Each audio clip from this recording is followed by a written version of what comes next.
السلام علیکم ورحمۃ اللہ۔ میں ہوں خالد سیف اللہ موتیہاری۔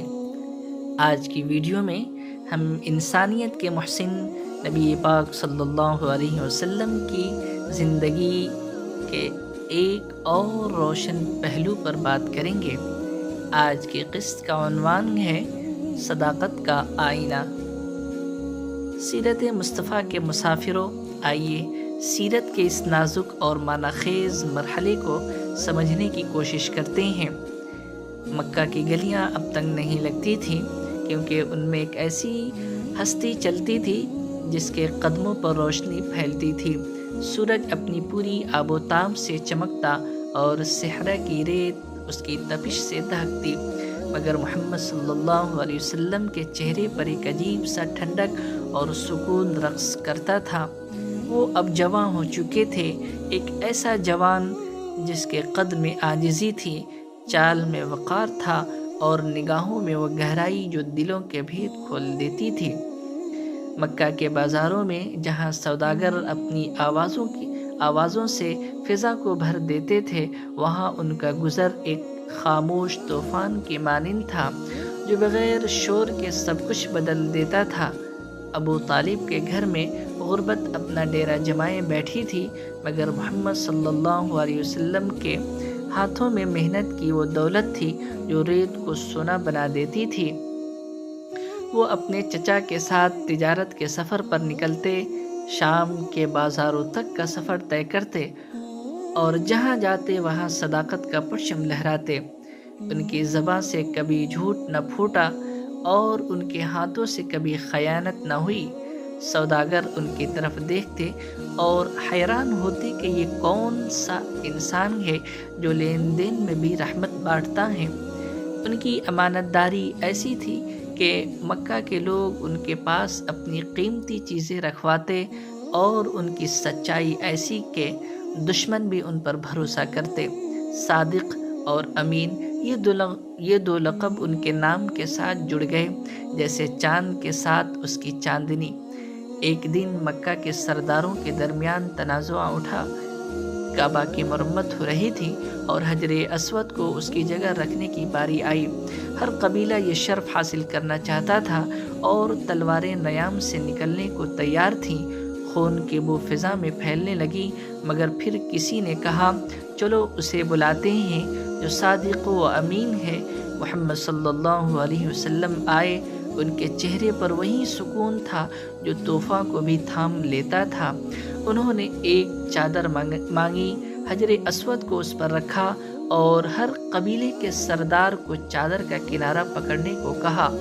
سب نے مل کر اسے اٹھایا اور پھر ان کے مبارک ہاتھوں نے اسے اس کی جگہ پر رکھ دیا۔ تلواریں واپس نیام میں چلی گئیں اور دلوں میں نفرت کی جگہ امن نے لے لی۔ مکہ والوں نے دیکھا کہ یہ جوان صرف تجارت ہی نہیں بلکہ دلوں کو جوڑنے کا ہنر بھی جانتا ہے۔ اسی جوانی کے دنوں میں ایک اور واقعہ رونما ہوا جو ان کے کردار کا آئینہ بن گیا۔ مکہ میں ظالم ظلم اپنے پنجے گاڑ رہا تھا اور کمزوروں کی آہ آسماں تک جا رہی تھی۔ چند نیک دل لوگوں نے مل کر حلف الفضول کا عہد کیا کہ وہ مظلوموں کی مدد کریں گے، چاہے وہ کسی قبیلے سے ہوں۔ محمد صلی اللہ علیہ وسلم بھی اس عہد میں شریک ہوئے۔ ان کی آنکھوں میں وہ چمک تھی جو انصاف کے لیے بھڑکتی تھی، اور ان کا دل اس درد سے آشنا تھا جو کمزور محسوس کرتے تھے۔ وہ کہتے، اگر آج بھی مجھے اس عہد کے لیے بلایا جائے تو میں ضرور جاؤں گا۔ یہ ان کی جوانی تھی جو نہ صرف خوبصورت تھی بلکہ نیکی اور رحمت سے بھری ہوئی تھی۔ اور پھر ایک دن قسمت نے ان کے سامنے ایک نیا موڑ رکھا۔ چنانچہ خدیجہ بنت خویلد، مکہ کے ایک معزز اور نیک خاتون جن کی تجارت شام تک پھیلی ہوئی تھی، ان کے بارے میں سنا۔ انہوں نے اپنا مال ان کے حوالے کیا کہ وہ اسے شام لے جائیں۔ محمد صلی اللہ علیہ وسلم سفر پر نکلے اور جب واپس آئے تو ان کے ہاتھوں میں نہ صرف نفع تھا بلکہ وہ سچائی اور امانت تھی جو خدیجہ کے دل کو چھو گئی۔ ان کے غلام میسرہ نے بتایا کہ اس سفر میں عجیب باتیں دیکھیں اور ایک بادل جو ان کے سر پر سایہ کیے رہا اور ایک ایسی شخصیت جو سوداگروں کے درمیان چمکتی تھی۔ خدیجہ نے سوچا یہ کوئی عام انسان نہیں بلکہ ایک جوہر ہے جو ابھی تک پردے میں ہے۔ وقت گزرتا گیا اور خدیجہ کے دل میں ان کے لیے احترام محبت میں بدل گیا۔ انہوں نے اپنا پیغام بھیجا، ایک پیغام جو شادی کی پیشکش تھا۔ محمد صلی اللہ علیہ وسلم جن کی جوانی سادگی اور عزت سے مزین تھی اسے قبول کیا۔ خدیجہ جو عمر میں بڑی تھی مگر دل سے ان کی ہم سفر تھیں، ان کی زندگی میں آئی۔ یہ نکاح کوئی معمولی بندھن نہ تھا، یہ دو دلوں کا وہ سنگم تھا جو آگے چل کر رحمت کے عظیم سفر کا سہارا بننے والا تھا۔